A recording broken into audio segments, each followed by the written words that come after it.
Welcome to the Mostly Traverse City podcast. I'm Julie Bronze. And I'm Don Pichet. Each episode, we introduce you to the real treasure of TC, its people. You're invited to get to know the soul of Traverse City, one story at a time. Enjoy the latest episode of the Mostly Traverse City podcast. Well, here we go. Another episode of the Mostly Traverse City podcast. We have a really special guest. I'm super excited about this. Erik Shultz, welcome to the Mostly Traverse City podcast. We got a chance to meet this summer. I can just tell you that my life's been enriched since meeting you. I see things a very different way than I used to see them since I met you. Tell us a little bit about yourself, and then we'll talk a little bit about how you ended up here in Traverse City. So Sure. Where were you before you got here? Right. Kind of new to Traverse City. Yeah. So I ended up coming out from Colorado Springs, Colorado. I lived there for 36 years as a figure skater. I was an athlete. I moved from Port Huron. I'm originally from downstate. Was given an opportunity to go train at the Broadmoor World Arena in Colorado Springs. And so I ended up setting up shop there and stay there. My parents retired there. And I decided that I kind of liked it, so I carried on with college and finished college there and ended up working there and staying there for a while. A little longer than I thought. What were you doing there? Well, after I was done competing at a national... So let's talk about competing. What did you compete in, and did we ever see you? You may have occasionally. Certainly with all the athletes that I've worked with, you've seen all of them. But from my perspective and from my start as an athlete, I was on the national, international level. I did pairs, mostly pairs, which is where you lift the girdles over your head and you're throwing them in the air and catching them. And hopefully you're catching them. Hopefully, yeah. Every now and again it happens, but yeah, no. So I competed for up into the late '90s. I got away from skating. I decided I was going to finish college, and while I was going through college, I was bartending to make ends meet and to pay my way through college. So I worked. I did that, and then one of my buddies was like, "Oh, you should probably go and teach a little figure skating." And I was like, "Okay, sure, I'll give it a go." So you're gifted at this. You're a skilled skater. Yeah, and it turned out to be something that I really didn't anticipate doing for as long as I did. I ended up teaching for about 24 years at the World Arena and was able to help countless number of athletes just become better versions of themselves more than anything. Because, you always have these expectations that, I'm going to go for the Olympics. And it's like, look, the reality is there's that small, minute number of people that are going to make it. And if indeed they do, then there's a lot riding on it. And so it's a really interesting process. And so through teaching and whatnot, like I said, I was able to teach a lot of high-level athletes and just kind of bringing them into high-level, low-level, you name it. It was everybody. In the end, I ended up teaching a lot of jumps. So I was kind of like a jump specialist more than I was anything else. I utilized a tool called pole harness, and it kind of looks like a big I giant... think they have one here at the center ice, don't they? They do, yeah. That hangs up in the rafters there most of the time. Huh? That's different. That's like a track harness. What I use, actually, I carry. And so and I'm standing side by side with the athlete. So I'm always with the athlete no matter how you slice it or dice it. Okay. And so that's where I think that it became probably a very good thing for the athletes because they ended up having probably like a neutral, grounding type person to kind of unload what they're feeling, where they are, because if I don't know where they are... Right, so you actually did this stuff, so you can speak kind of... Absolutely. Yeah. Like oftentimes, going into elements, I'd have to kind of ring them back in because they're getting tight, they're getting anxious. And I'm like, okay, we need to circle around again because right now you're not thinking right and I can feel your energy getting tense and tight. And so as you continue to do that, then, we're going into a jump. I'm telling you that we need to be doing this triple or quad or whatever it is we're working on. But if your mind's not all in, that's not going to happen. Now it's going to be on me to save you. And I don't want to keep saving everybody. So what you had like a big fishing pole or something? Yeah. It's like a big. I don't really know how long it is, but it's kind of long. It's like probably 8 feet. Okay. And so they jump up in the air, and if they lost it, you could catch them before they Yeah, and so what I would do is ultimately I would save them probably more or less from hurting themselves Yeah, right. more than they would not. Right. And so I can't lift them because there's like, with physics, Right. I'm a certain distance away. If I don't get underneath it, Yeah. I can't lift them. I mean, I can't lift You're them. a stud, but you're not. Yeah. Hey, man, I was in pretty good shape. And so it's funny that, there's no way I could lift them. And they know that too. Yeah. Whereas on the track harness that you would see, Okay, they can pull them up. they there with can that. pull them up. Gotcha. Yeah, because there's a pulley. And Gotcha. so So this you're going around with a big little safety valve, basically. I basically was. But then also I was a constant bird in their ear. Yeah. Just kind of chirping, saying, okay, we need to breathe. You need to get your hips underneath you. You got to get your shoulders down. We're not quite in alignment. I need to see you more in this position or that position. And so with that, I built a pretty solid book of business, I guess. So would I know any of the people that you worked with? Like, I mean, are these skaters that? Yeah. Yeah. Like even at this coming Olympics.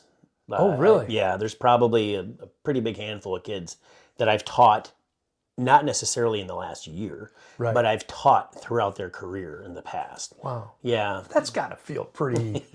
I mean, so It's pretty we're good. getting close to the Olympics. It's going to be happening Indeed. In the wintertime, and that must feel kind of neat. I mean, I would think when you're watching Yeah. these kids compete, and maybe you had them when they were 11 or 12 or... Yeah, and I think that I think what's unique now is the people that I worked with, the coaches that I worked with, seeing them on TV and whatever, it's always kind of nostalgic. Yeah. It brings back those feel-good moments because, I spent so much time with them.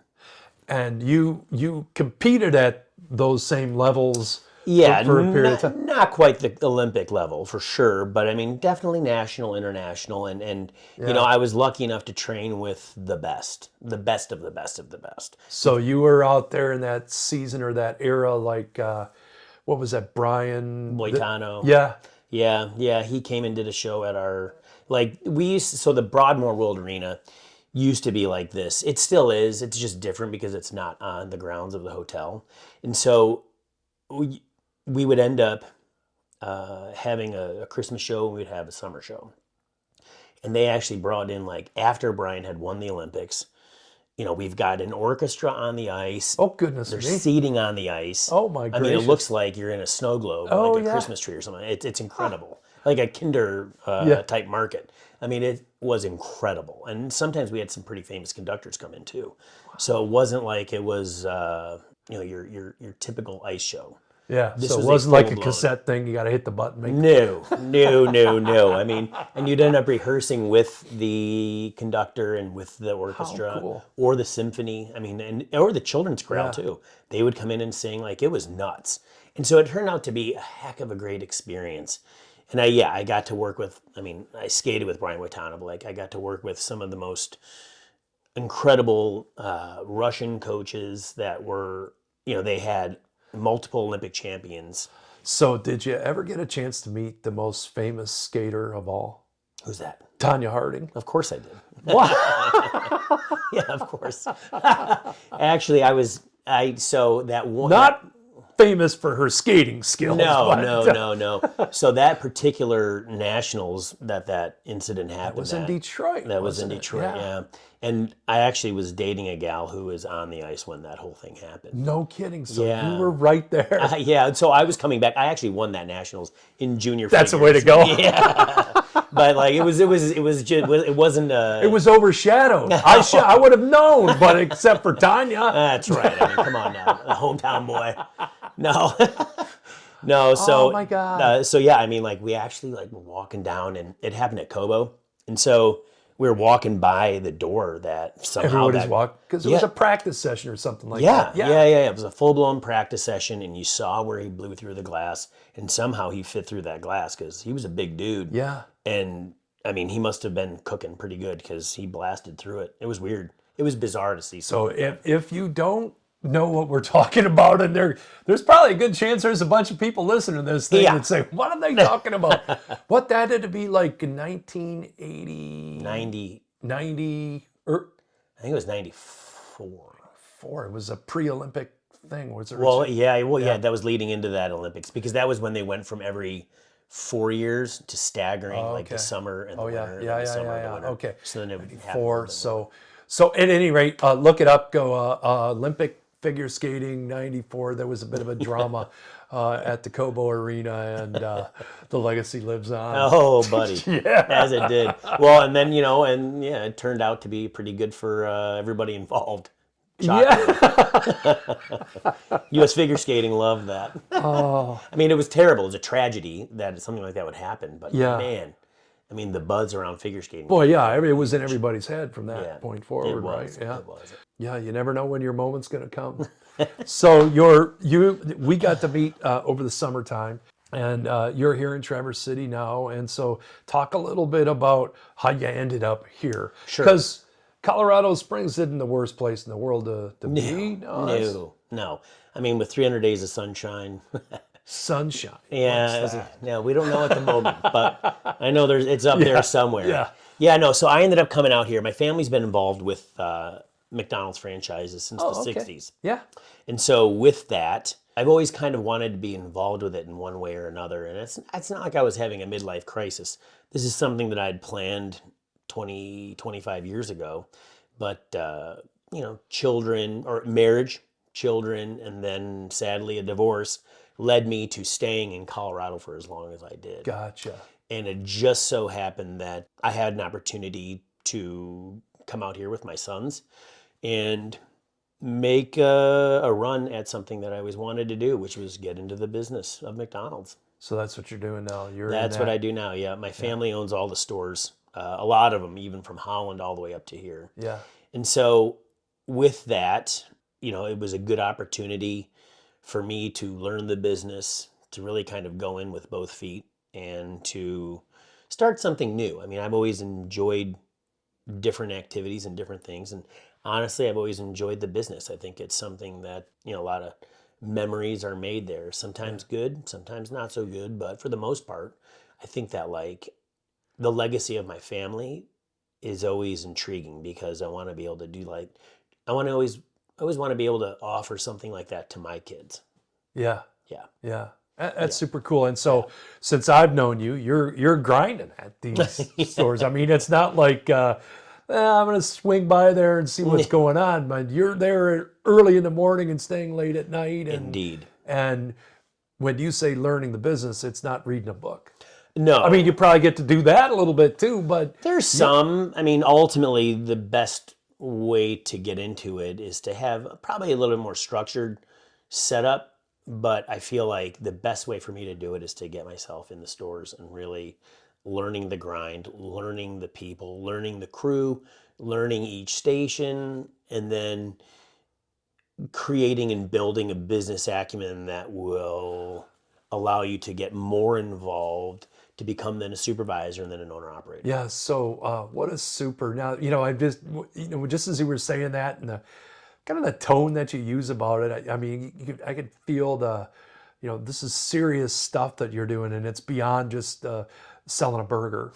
Yeah. What an opportunity for a young person, even not a young person, to be able to be with you with that kind of passion. They're learning while you're learning. Yeah. What a cool thing. And then just all the experiences that you bring to the plate, having really kind of competed, let's face it, at the highest level in the world. Yeah. I mean, ultimately too, my experiences are different than any of the people that I work with. Hey, bro, let's just, maybe they're different than about 99.99% of the world. Not just the people you're working with. Like what you've achieved. And while it's behind you, I mean, what you achieved, like a handful of people could say that they got to that thing. I mean, that's... Yeah, I mean... No matter what you do, that's a special thing to be able to hang around with somebody who's a 1/100th of a percenter. Yeah, I mean, and I would say that's true. And it's one of those things where, I mean, I traveled around the world teaching figure skating. I mean, I got paid to do this. Yeah. And they took care of everything that I had to get there. So I mean, I had 2-week stints where I was in Korea for a week, and then I flew over to Switzerland for a week, and then I mean it's bonkers. So when you look back on it, yeah, I would agree. It's different than than It ain't no 9 to 5. it ain't no 9 to 5. It is very true. And so, with that, yeah, I definitely bring probably a little bit more patience than some, like I'm very understanding and willing to give people a shot. And you got to give it a shot because you never know what you're going to get. Well, it's an interesting business to get into, and certainly I would imagine a whole different types of challenges that you have to learn and figure out how to negotiate, and personnel issues and all that kind of stuff, and communicating. Yeah. Everybody that you communicated with before in your previous life, there was no hesitation to probably have to motivate them. I mean, that wasn't required on your side. Yeah, it is because Overcome fear, maybe, but maybe. I think that like it kind of goes both directions on that too. I mean, ultimately, people were coming to me because they were seeking a little bit more understanding of what they're doing, a little bit more precision in their craft. Yeah, and they needed to have that kind of that movement into the direction. Challenge them a little bit. The challenge, but then and then the trust, right? The trust of trying something new and trying something different and giving it a go. I mean, it's a big deal. And so when I'm coming into these stores and they don't know me from Adam, and right. I don't know them either. Like everybody's got their own unique signature, and I really appreciate that. However, I do believe that we can move the needle. And I know that we can move the needle constantly, daily, by the minute, by the second, right? Yeah. It's how we respond, not how we react, but hopefully how we respond and how we make a change that is going to be then a little bit more on the permanent side rather than just something to kind of behavior bounce back and forth with. Yeah. I think about some kid going and getting a job there at McDonald's here and finding out this dude that's in charge here, this is what he did before you got. What a cool thing. Yeah, it doesn't, that doesn't really come up that often. It probably doesn't come up, but still the fact that they're getting that part of you in this lane.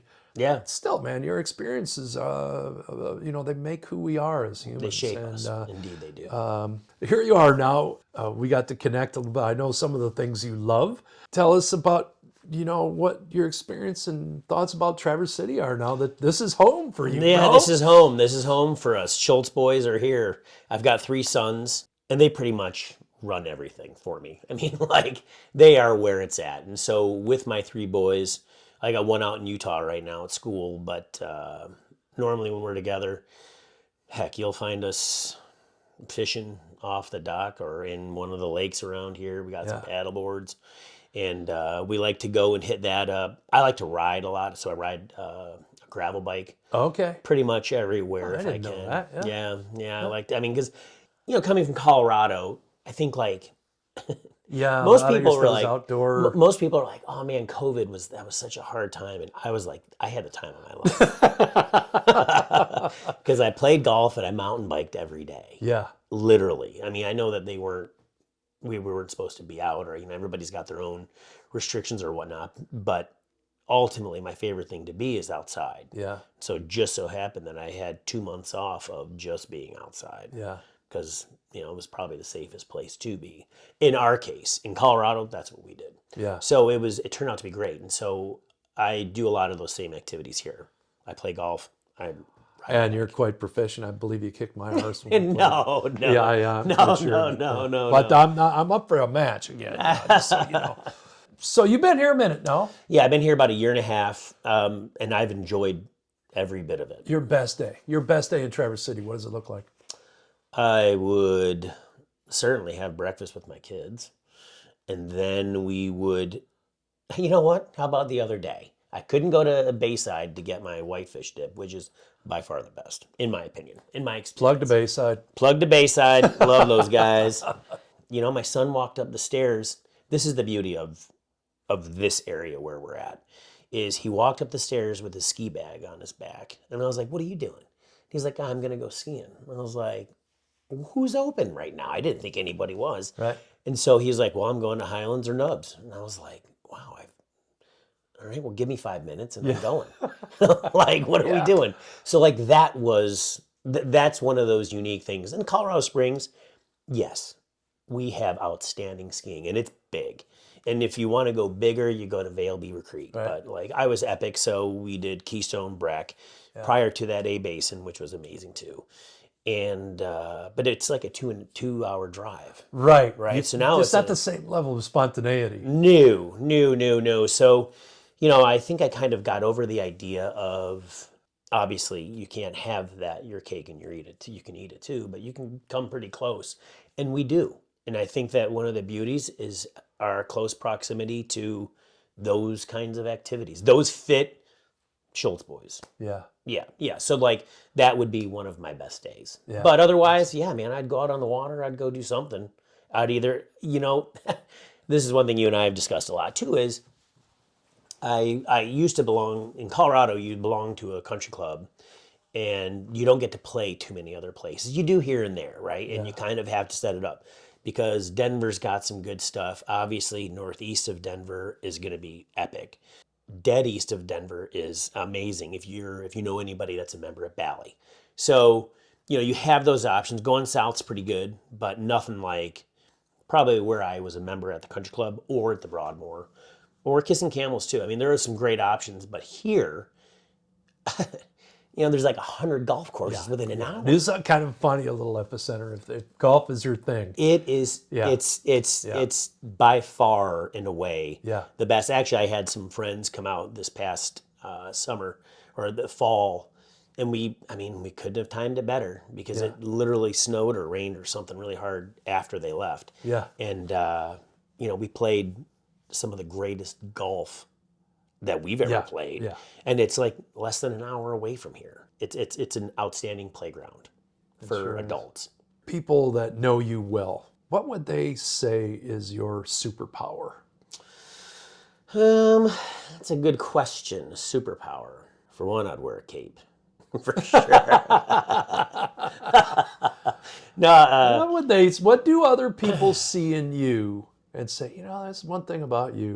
Well, I think that, everybody has their own energy and vibration, and they have something that they can either give off or they don't. If they want to give it off, they give it off, and if they don't, they don't. And I think that one thing that I probably, and that's for another story, but I definitely had, this happened a long time ago where I met with one of my buddies and his girlfriend, and turned out to be his wife. And she was like, "Oh, the first time I met you, your energy, like you were bright. You were very bright and you were glowing, and I wanted that energy and everybody else." And so I think like that's one of those things. And then the second time that I had seen her, she was like, "You're feeling dim." And I was like, "What are we talking about? Like, let's go. Like, I want to learn more about this." But it's true, and I think that like I naturally come off very. What you see is what you get for sure, and I'm not going to hold back. Yeah, and I don't ever want anybody to question that. Yeah. And so my superpower, I don't know, I'm empathetic and 100% authentic. Thank you, man. That's what I would say. Thank you. As are you, man. I love you guys. We have been fortunate to connect and now kind of doing things and recreating when you get a minute. Which is I know. It's not hard. that many of them at this point. We're wrapping up here. If you were going to suggest somebody comes to this city, how would you invite them, or what would you suggest they do to connect? I think the first thing I would do is I'd send them downtown. I think downtown's got some good energy, good vibes, a lot of good, authentic Michigan. And then I think I'd probably have them drive up and down the peninsula, go up to Leelanau, go up to Elk Rapids. Like, I love just that drive. Yeah. And I like seeing the water, particularly like in the summer, I love it. And then in the fall, I think it does not get much better than that. I think too, I'm pretty fortunate in that I've run into a lot of good people. And so by being open and available to see people and to meet people.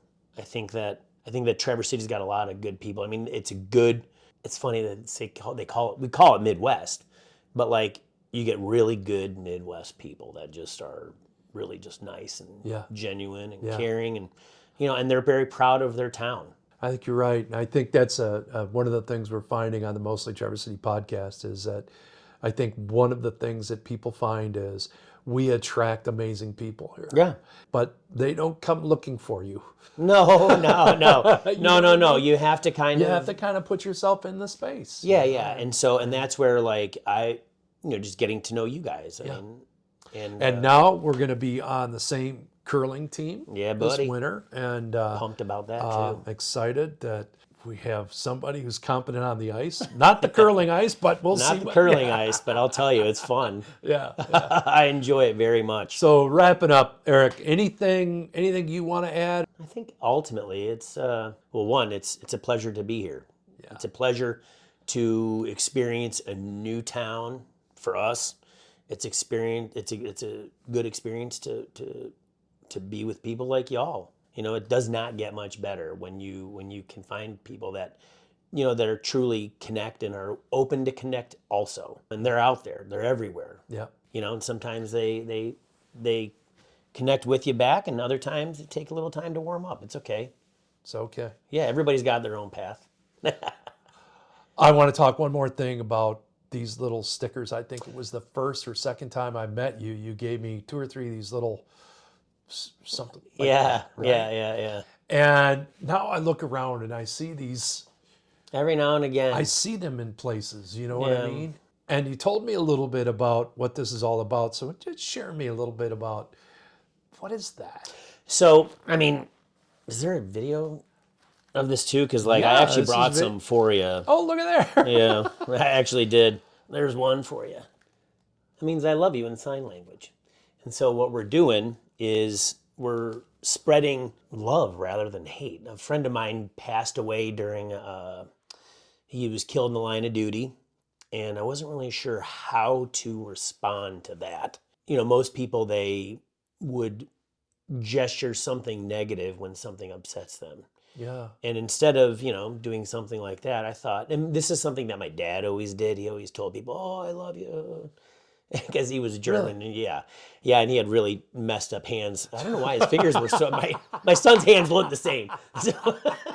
So it was stuck like that all the time. So it was stuck like that all the time, and it's just kind of natural. But it's true, and so I was thinking to myself. So even if he wanted to give you the finger, he couldn't do it. He couldn't do it anyway. No, his hand wouldn't work that way. Yeah, it's true. There's always a universal purpose. Yeah. No, it's true. And so this happened when I was overseas, and they asked me to be a pallbearer, and I couldn't.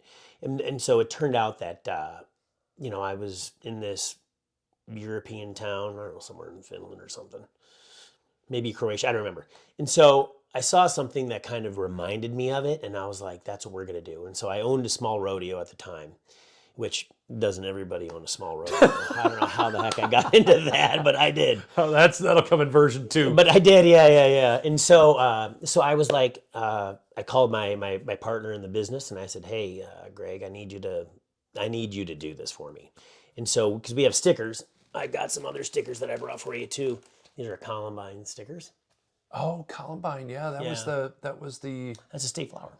But that also was significant for the Columbine shooting. For sure. Mm-hmm. Yeah. Yeah. And so, and there's my AOW. So you got all kinds of these things. Yeah. These are new that ones. one I've seen. Yeah. I mean, it's on my computer back there. Yeah, and there's some more, the McDonald's ones. So this is your thing. I'll ask for forgiveness. I'm not going to ask for permission. This is your thing. Yeah. Just kind of in a subtle way. Of telling people that we love them. That's where I think that when you ask about what your superpower is, it's something.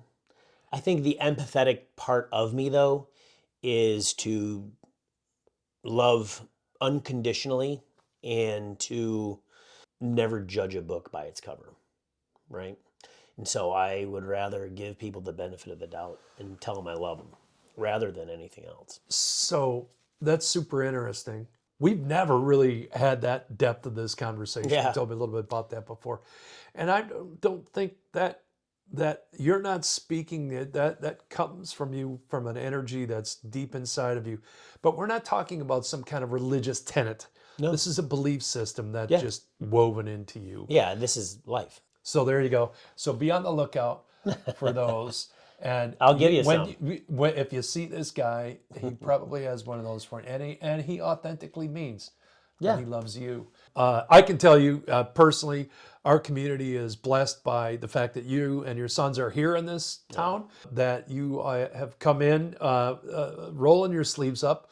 You probably don't need to take put yourself in those positions that you are, and molding young lives and getting people to be able to find a way to help and serve other people. And then with something like this, where we just have little tokens of symbols that mean to one another, the thing that I think makes Traverse City great, and that is we do love one another. Yeah. And if we can all agree on that, we got plenty of things we can disagree about. Yeah. But if we can always start our day with knowing, hey, you know what? You're my neighbor. Yeah. And I love you. 1,000%. And I love you, my friend. I'm so glad you've been a part of Absolutely. this podcast. Absolutely. My brother. We're going to wrap it up with that, and another episode of the Mostly Traverse City podcast. Now, if you find this to be something of interest, why don't you go ahead and share it with some friends? We'll see if we can't make a difference through the lives of a guy like my friend Erik Shultz. So until the next time, we'll see you again on the Mostly Traverse City podcast. Cheers. Thanks for tuning in to the Mostly Traverse City podcast. Until next time, stay curious, stay connected, and keep living your own kind of magic.